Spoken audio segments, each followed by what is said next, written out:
Isang mapagpalang araw na naman muli sa ating lahat. Alam ko naman na may kanya-kanya tayong ginagawa sa ating mga buhay, pero nais ko lang ibahagi sa inyo ito, yung verse na Romans 12 verse 1. Ang sabi dito, "Therefore, I urge you, brothers and sisters, in view of God's mercy, to offer your bodies as a living sacrifice, holy and pleasing to God. This is your true and proper worship." Diba syempre sa iglesia natin o sa church natin kinabibilangan, tayo minsan ay naaatasan manalangin, naaatasan mag-share ng word of God, kung saan man tayo iniatas ng ating mga lingkod din ng Panginoon. Maaaring sa Bible studies, prayer meeting na ikaw ang magpaawit, ikaw manalangin, o isa ka sa mga magte-testimony.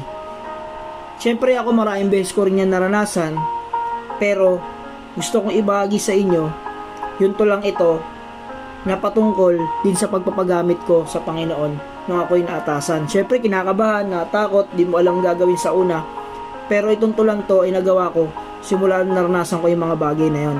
At itong to lang to ay napamagatan kong pagpapagamit sa Kanya. Nung ako'y sinabihan at ito'y aking nalaman, ako'y biglang kinabahan dahil ako ang naatasan. Ako'y parang nabigla, pag-iisip ko'y di na tumila, ngunit ang aking pagkitiwala patuloy sa Diyos kong dakila. Hindi ko ito kayang gawin nang walang halong panalangin. Kasagutan wala sa akin, sa Biblia ko'y tumingin. Gusto kong humalakhak, kamay ay napapalakpak. Puso ko'y sobrang nagagalak, kay Kristong bugtong niya na anak.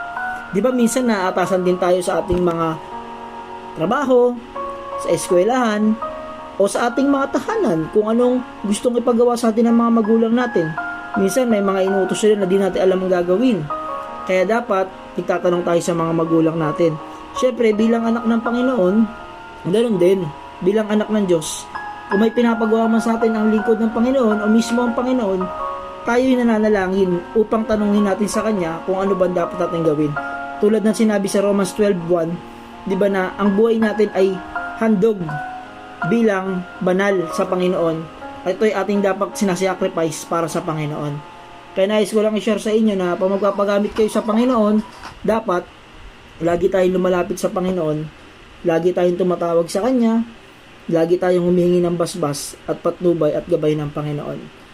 Kaya kung ikaw man minsan ay natakot, nangangamba, kapag ikaw ay naatasan na gamitin sa inyong inaatinan o kinabibilangang church, lagi tayong tumawag sa Panginoon na tumingin ng lakas, gabay at patnubay.